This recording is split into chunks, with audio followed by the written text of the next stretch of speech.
Bonjour, c'est Mathieu Kassovitz Et Gildo Pastor. au Festival de Cannes à Ciné-Action.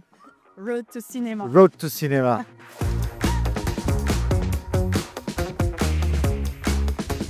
Mathieu, Gildo, je suis très heureuse d'être avec vous sur la Croisette. On vient d'assister à une conférence de presse. Vous lancez Venturi Productions. Est-ce que vous pouvez nous en parler? Comment est née cette volonté de production? Je développe des films depuis plusieurs années. Je développe des... Enfin, on ne sait pas trop de moi, mais j'adore la science, j'adore la technologie. Et j'ai développé des films assez pointus technologiquement qui demandent des effets spéciaux assez poussés. Et j'ai eu du mal pendant beaucoup d'années à trouver des producteurs qui comprennent ce que je voulais faire. Et donc je me suis dit à un moment qu'il fallait que je trouve plus un entrepreneur et quelqu'un de visionnaire plutôt que quelqu'un qui est dans le classicisme du cinéma. Et j'avais rencontré Gildo il y a une dizaine d'années sur un projet où j'avais utilisé ses voitures électriques. Et je me suis dit c'est la bonne personne qui maintenant il fabrique les rovers qui vont sur la Lune. Et je me suis dit j'ai besoin de quelqu'un qui a pas seulement une vision mais aussi le courage et l'abnégation de se lancer dans des projets un peu fous. Et alors ces projets fous, comment ils se traduisent? C'est quoi pour vous le cinéma de demain?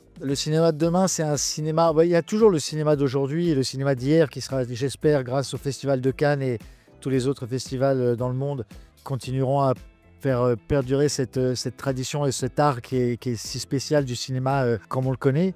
Mais le cinéma du futur, c'est un cinéma qui est consommé différemment, qui est diffusé différemment, qui est filmé différemment. Les technologies sont intégrées d'une autre manière. On sait que l'AI arrive d'une manière très agressive. On pense que dans quelques années, on va pouvoir avoir des films générés de A à Z par l'AI et donc on va avoir une compétition de ces machines-là. Il faut apprendre à utiliser ces machines à un autre avantage et pas juste pour faire de la fabrication d'images sans âme, mais de pouvoir lui redonner son humanité. Et c'était très intéressant tout à l'heure, vous avez eu un peu la vision de la manière dont on pourra consommer le cinéma plus tard, donc des casques, des grandes salles. Comment on pourrait imaginer un festival de Cannes plus tard avec des nouvelles consommations? Non, le Festival de Cannes doit rester le Festival de Cannes. Et ça doit rester un festival de cinéma traditionnel. Sans ça, il n'y a plus de limite. Et moi, on se lance dans cette entreprise avec Gildo parce qu'on sait que le cinéma continue d'exister et que moi, c'est juste que moi, personnellement, le cinéma classique, j'en ai fait le tour et j'ai envie de vivre autre chose. Le cinéma, c'est le cinéma et il doit continuer à être le cinéma. Nous, ce qu'on essaye de faire, c'est l'évolution de ça, ce que ça va être dans 10 ans, ce que ça va être dans 20 ans. Donc, on imagine aujourd'hui quels sont les systèmes de captation, quelles sont les technologies à utiliser et comment ils seront consommés. Un aspect visionnaire du cinéma, c'est tout. Oui, c'est ça, c'est augmenter l'expérience, l'adapter en fonction des besoins.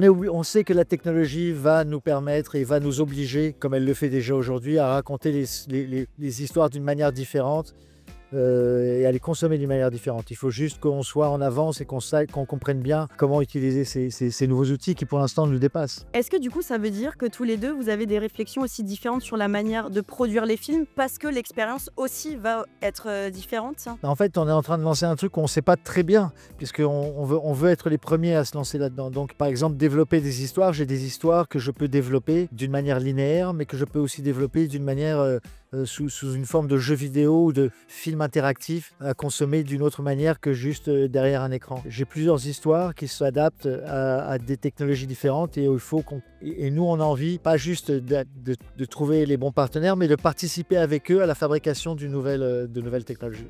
Vous avez aussi fait un appel au talent.